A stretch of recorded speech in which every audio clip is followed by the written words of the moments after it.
And welcome back to the channel, everybody. I'm, of course, Draxxinusam, your host, slash uh, temporary amusement, I guess. Today I'm going to teach you in a series of videos how to play a game called Dwarf Fortress, Slays of Amok, God of Blood.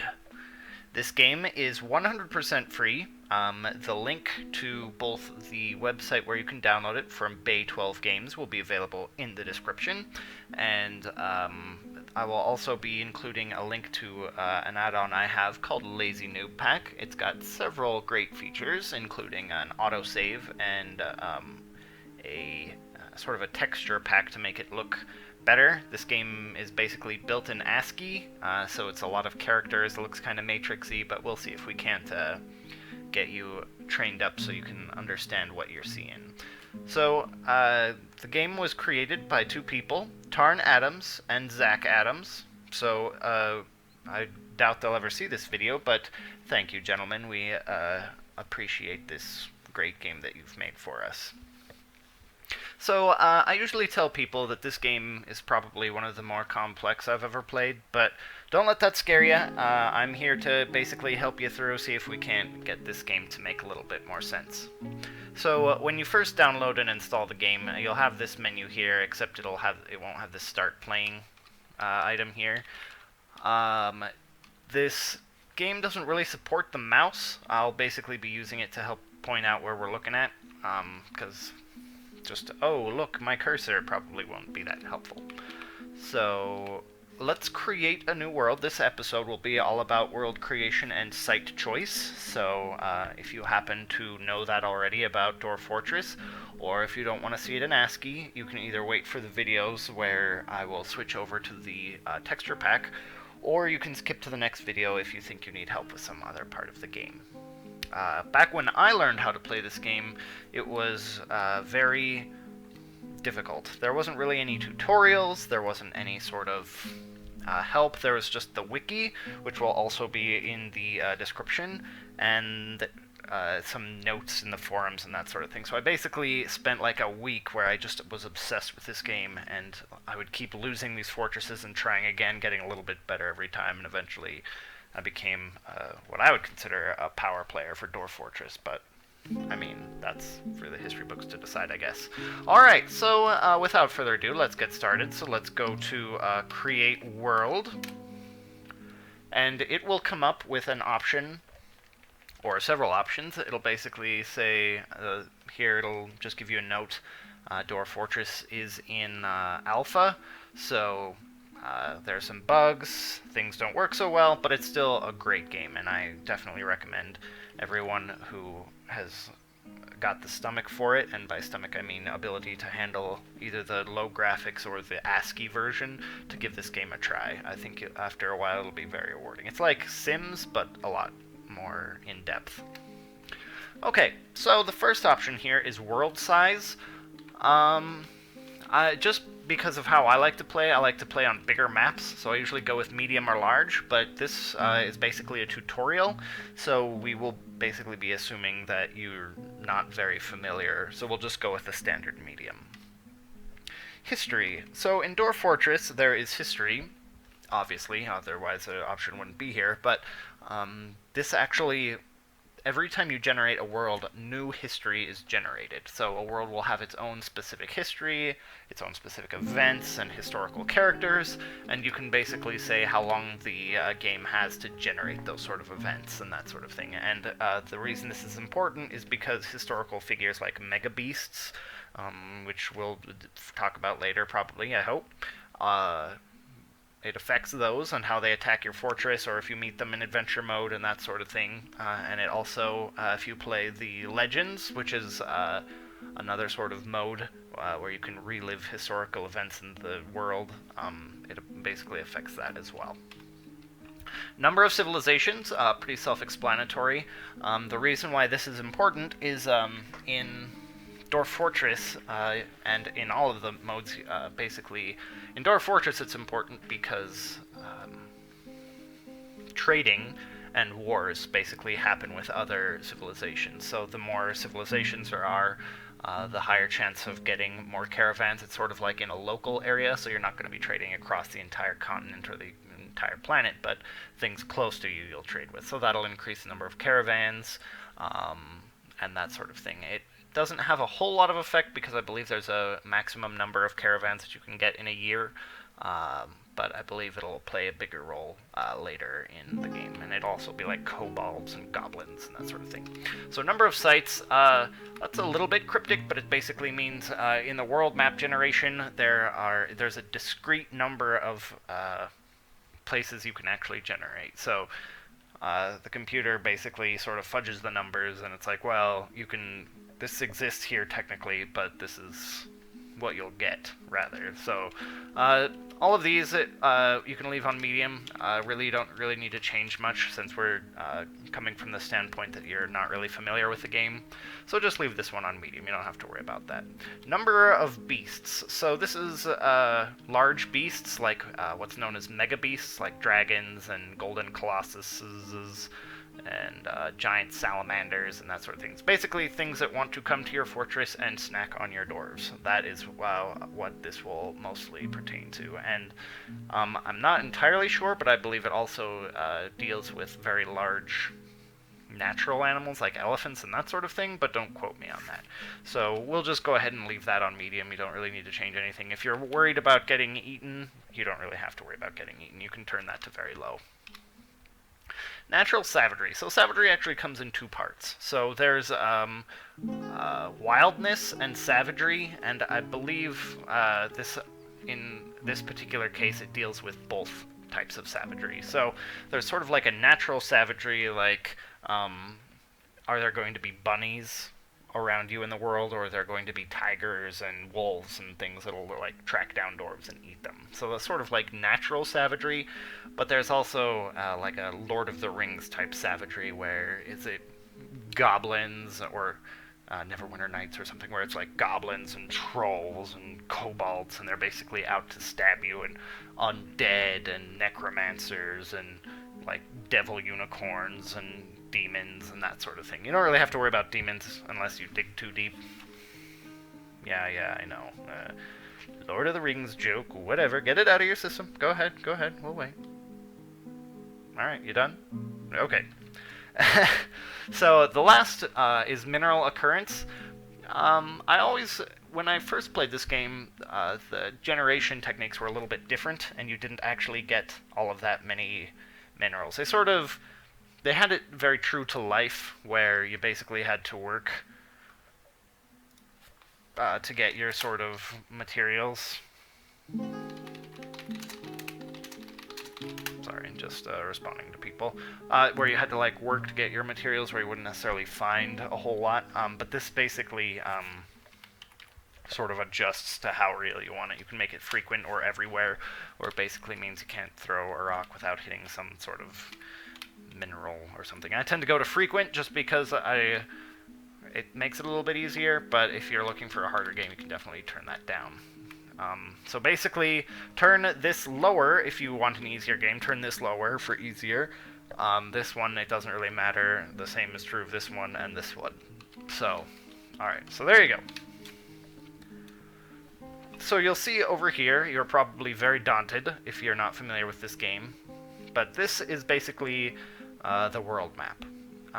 We'll go through a little bit. The world is currently putting itself together up here in this corner. You can sort of watch it if you happen to find status bars particularly interesting. Let's see. I don't really want to go into it because the screen's going to flash and jump around a few times like that. So, but what I learned when I was first playing this game is that you need to focus on something that makes sense and build the world up off of that. So, for example, not necessarily here, but I learned that eventually from the fortress I was in. Like here, you can sort of see, you can obviously tell what's land and what's not. So this is all ocean, and this is all some sort of land type thing. But you can basically follow the colors. So up here is glacier. Up here is like forest and hills and grassy plains and forest again. And this is all kind of like mountainous hills type. So that's going to be a lot of like stone plains or plateaus and that kind of thing. And then it comes down here into a forest, and then we're back into the ocean and a forest and a sort of like hilly plain. And all of these are mountains, and the sharper the point, the more the mountainous it is. And so you can sort of see that on this other side here as well. There's also some sort of settlements. You can see these lines. These are roads. The roads basically move between civilizations. And so this is a Dwarf fortress here. This is an evil fortress. This is an evil fortress. And these are all roads. This is between, I believe those are elven cities. And these like pluses and strange circles are human cities and that sort of thing. So, I mean, it sort of makes sense. It takes some time to get used to it, but I tend to like to play it this way. Okay, so our map generation is complete. So, oh, no it's not. I'm just kidding. So I set it to medium on the history, which may have been a mistake, because we'll sort of be on this screen for a minute. It basically goes through every year and changes all of the historical figures, and they basically become historical by either creating something incredible or killing so many creatures or killing something else historical or that sort of thing. Dead, I assume it's just the number of people who've kicked the bucket. And events are basically like things of note in the world and that sort of thing.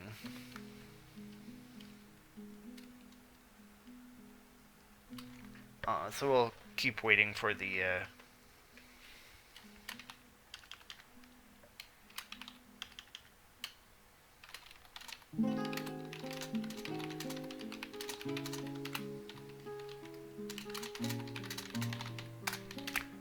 just talking, not very professional, but that's okay, you'll get over it.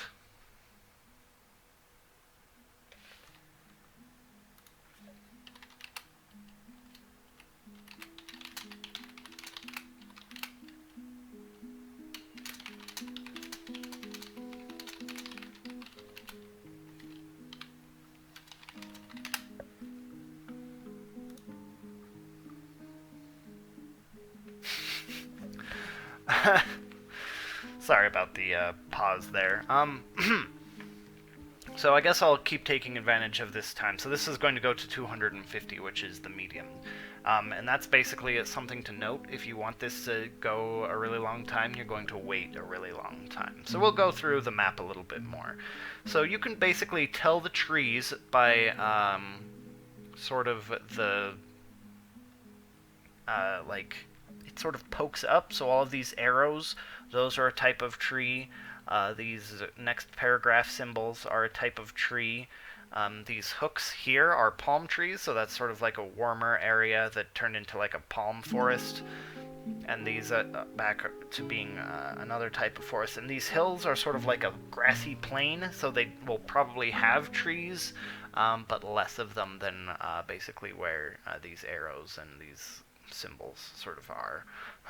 So you can settle in any sort of location. I can't really move the map, or I would kind of move around and show you some stuff, but like glaciers and that sort of thing. So in this game, you do have to worry about temperature at the extremes.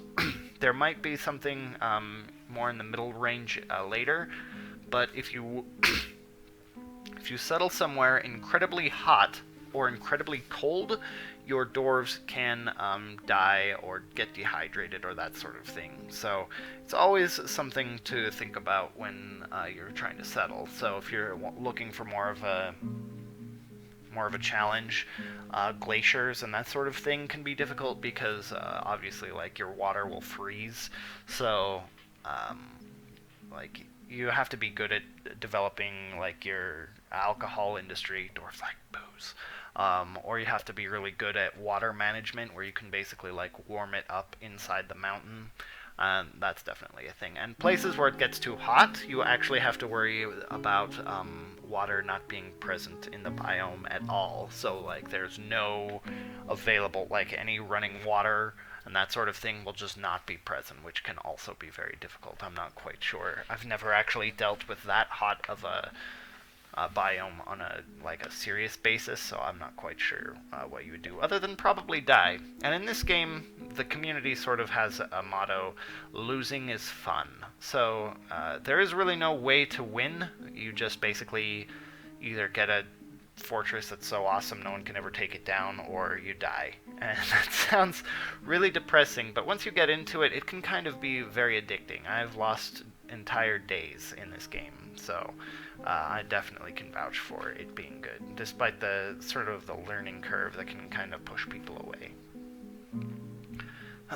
So we're about to finish here, and there we go. So it's basically now going to offload, and it's given us the chance to take a look and see if we are happy with the sort of world we got, and I see no reason not to be, so we will hit enter for accept, and it will slap everything together and say, alright, we're shipping this package, we're shipping this baby.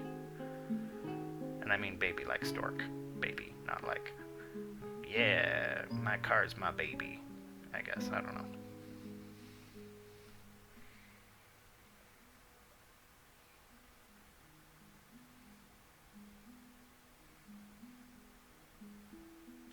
And obviously, the more it is, the more it has to think about, like, the sort of... And that's actually a problem with certain systems where eventually your fortress can get so large that it will actually bring your computer to its knees, because the dwarves all think for themselves, which require their own amount of processing power, and they basically consider shortest paths and actions and fulfill requirements and job orders. And there's basically a lot of programming. And if you have to do that for 700 units plus all the animals and that sort of thing, it can definitely kill a computer. Alright, so now that we've created a world, we can start playing. So we will go ahead and pick the region that we created, and I created this region 2, so we will go ahead and go there. And here are the 3 modes I was talking about. So here is Dwarf Fortress, obviously, Adventurer, obviously, and Legends. So Dwarf Fortress is basically a fortress builder. Think of it as like Sims, where you want to build a house and manage them, and so they can sort of like live their life. Like you might not necessarily have direct contact or direct control, like you're not using WASD mouse to control your sim and move around, but you can kind of like build their home, give them all of the tools to enjoy their life and be successful. Adventurer is pretty self-explanatory. You basically create a world and then you adventure in it. So like old school like text-based games and Ultima fans will probably like this mode a lot. You basically have an adventurer and you get him skills and make him famous. So that tends to be a popular mode. And for a while, I know that is what they've been working on, is updates to adventure. And I think they used to update like every month or every week or every other week. But I believe they've gone to more of like a yearly update, just because they have so much and there's so much work to do that they just want to get it out in bulk. And Legends, I've never actually played myself, but it is basically the method of reviewing historical events and seeing how things unfold. And I'm sure it has very interesting sort of gameplay, but I have never done it myself. So let's go to Dwarf Fortress, because that's what I said I would teach you. And if you want, I'm sure there's tutorials out there for all the other things. Okay, so here there are a few things to note. So here is basically what you're looking at. And actually, we might be right where we want to be. So this little flashing yellow is your cursor, which is controlled with the mouse. Or not the mouse. The mouse is used very rarely in this game. With your arrow keys, actually. You can get control ideas down here. It basically tells you how to move the mouse and the cursor and that sort of thing. I keep saying mouse, you don't use your mouse. Here it tells you what you're looking at. So this cursor, the temperature is temperate, so you can sort of guess how good it is by the color. Heavily forested, which is very good. Trees are very important. but we'll get into that later. Vegetation is thick. That doesn't necessarily mean anything good or bad. And wilderness means you'll probably have some larger creatures, that sort of thing, but it's good for hunting, and it's probably not that dangerous, but a little bit dangerous. Like, sort of like boar hunting is kind of dangerous. This is the world map. So this is where your cursor will move. I don't know that I'd call it the fastest, but it covers the most ground quicker. So, but they all sort of line up. So obviously this is the most zoomed out, this is zoomed in more, and this is the local map of that particular square. So you can sort of move around. This, like I said, the arrow keys move your cursor, and shift, holding down shift, and then using it moves it even faster. It basically skips 10. I think in the actual game it skips 10 squares or something like that. So mostly what we are interested in, you'll sort of want to look at these just so you sort of can tell what resources, like we're going to want to be in trees for wood, and then you can kind of tell if there's water sources and that sort of thing nearby. But mostly we'll be paying attention to this guy here and this guy here. If you're not very familiar or comfortable with this map, I recommend doing what's called a search, which is F, so find desired location. So since we're going to assume that you're new to this game, that's where we're going to start. So I'm going to hit F, and you'll see up here we have changed a little bit. So X and Y dimensions basically relate to this over here, the local map. So as you can see, X and Y are 4x4. So we're looking for a 4x4 square area. Savagery, like I said before, you probably don't want it, so you want to keep it. If you don't care, that's probably best, but you can always say low or medium. And as a sort of any search, the more things you throw at it, the more specific it's going to be, and as it's more specific, the less it will give you. So you can generally leave out evil and savagery because you can sort of eyeball that and see that it's bad for you. Most evil places show up as purple on the map. Elevation, we don't really care about unless you're looking for like a volcano, which provides magma, which is a fuel source, so you don't have to use trees or coal or that sort of thing to fuel your furnaces and anything that takes energy. Temperature is important, sort of. Like I said, you can leave it out because for the most part it will always, if you use the other options correctly, it'll exclude anything that's too dangerous. So rain, I always like to keep it near a low to medium, just because it's sort of like rain actually affects the environment, like things will grow better. If you have pools or like catchers, it'll actually fill those up and that sort of thing. So that's something to consider. I will keep it at medium. Drainage, in the actual fortress, there, like I said before, just a moment ago, there are what's called like pools. They're called stagnant pools, and as you can imagine, you don't want to drink from a stagnant pool, but they're around, and like turtles and fish and that sort of thing live in them. So you might want good drainage if you don't want to deal with a lot of like wet environment when you're actually digging, because you can actually like flood your fortress if you dig into water. So that's something to consider, but for the most part it doesn't matter, and you can usually live with any sort of pools that live around.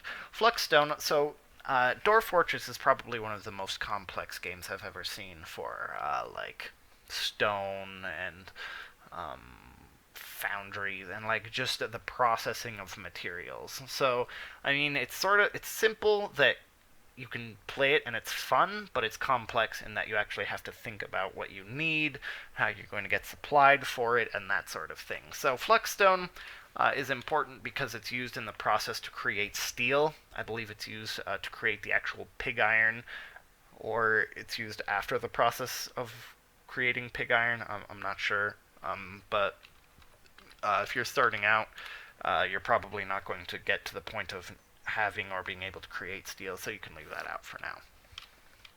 Aquifer is definitely important in that you don't want it.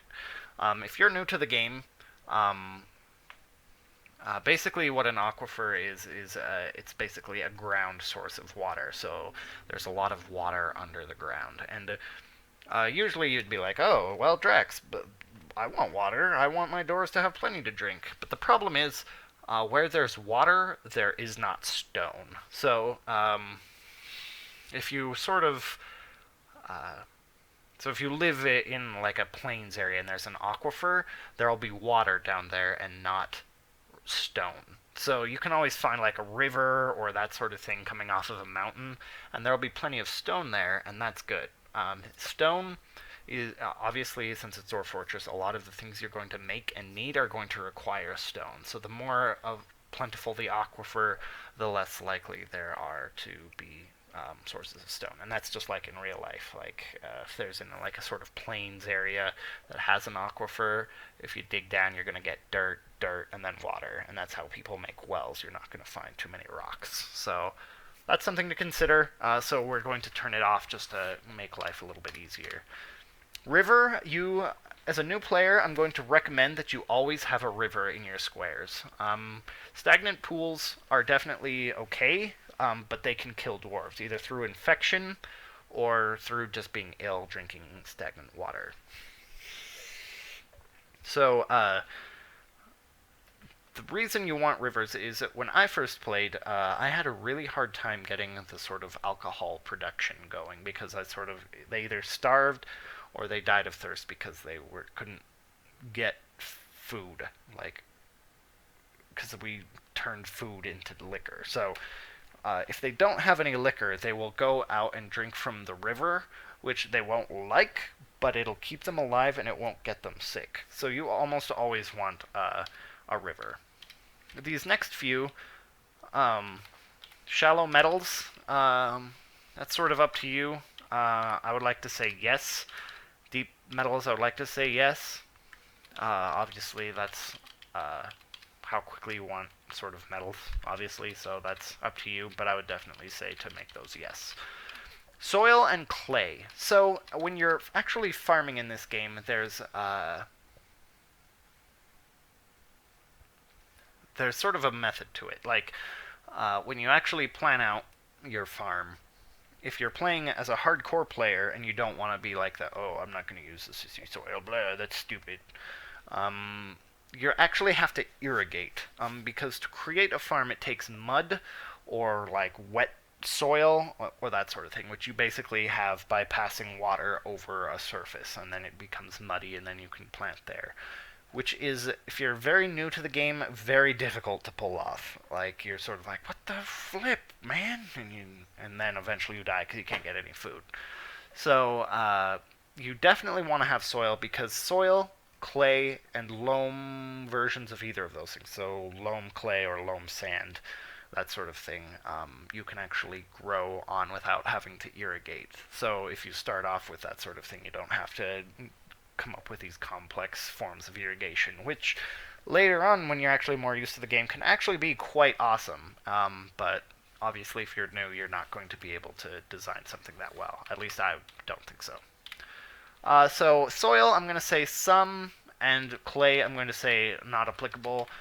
Both of these things can be useful later in game for sorts of like types of production, but for now we're going to assume that we want one or the other. So we're going to go with soil just because that happens to be the one I picked. Sand you can turn into glass. Clay you can turn into like crafts and pottery and that sort of thing. So it's up to you, whichever one you prefer. You can have both if you want, but like I said before, the more specific you get, the less options you're going to have. Okay, so we have set up our search here, so we are going to come down here and activate our search. So it's going to go through, and you're going to see these big angry red X's. That means those places are not suitable, obviously, because red X's means bad, stay away. And every green X means that we've found the things you're looking for in this square. So it looks like we have a couple places. As you can see, like, I wouldn't call this very specific. Maybe it is kind of specific because I said medium here, and then yes and no, and that sort of thing. So as you can see, the more specific I got, the less options I got for places to live. But it sort of gets me places that I would actually enjoy playing at rather than something that's very difficult. And, I mean, me, myself, like if this were a game that I was just playing by myself, I might actually go for something, like I might toss in an aquifer or turn up the savagery and evilness, but For a new player, you're obviously not going to want to do that unless you really like to see dwarves die, in which case this is the game for you because dwarves die all the time. Down here, we'll always show you your commands, so at some point if you're like, well, that's more than enough, I'm not going to go through all of those, you can always tell it to stop. We're just going to let it go because why not? So you can see here is just a quick note, it's telling you to select is 8, 2, 9, and 3. So 8 and 2, basically, as you can see, I'm pressing 8 and 2. 8 goes up the list, 2 goes down the list, and 9 and 3 are basically page up and page down. So that will change that as well. And 4 and 6 will increase. And so 6 increases, 4 decreases, and you can always use the arrow keys on the whenever it has these numbers to use for the selector, you can use the arrow keys as well. Alright, so we are going to hit escape and browse our results here. And so it'll stay on the map, and so you can see our little yellow cursor here is moving around. Woo! So we want to go find these flashing green X's. So let's see here. Okay, so as a note, so when you're actually trying to find your places, this little cursor, this little box here is what you'll be looking at, and as you can see as it moves around, this sort of changes. So to move this box around, you'll actually use these commands U, M, K, and H, and then the capitals basically resize it. So Shift U makes it bigger up and down, Shift M makes it smaller up and down. So Shift K makes it bigger left to right, and Shift H makes it smaller left to right. Usually you don't have to worry about that unless you like really want to make your game crazy, but as a note, the bigger the square, the more stuff is in, and the more it might cause your computer to hate you. So that is always something to consider. So let's see if we can't find somewhere half decent to look. So feel free to, as I'm moving around, to watch this sort of corner here to see what you can kind of look at to see what you want and what you want to reject. So over through here, this is a really good, but it's kind of hot, and the wilds might make things difficult for our dwarves. I wouldn't be too worried about it, but as you can see, this is tropical savanna, so it's going to be really hot, and people are going to hate me. So, and this place is full of evil. So we definitely don't want that. So let's jump over. I know it's a little bit hard to track when you're first playing, but we're right here. We're right here. And obviously we're right there. So let's see. And as you can see, there's these other weird things. This is actually like another fortress, and it'll tell you that over here. This is the name of the fortress, and that sort of thing. So let's come up here. I think this is going to be good. And because of the settings I gave it, everything is probably going to be pretty warm.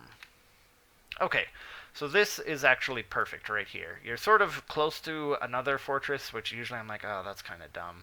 But actually, when you're in the game, it doesn't really change anything that much. So it's pretty fine. So we're going to go ahead and click Embark, and that will give us this sort of lot that we have. This double blue line indicates the river or the stream or the brook, that sort of thing, so it'll sort of give you an idea of where that will be on your map. And as you recall, these also display trees, so here's some palms, and some sort of like more standard tree.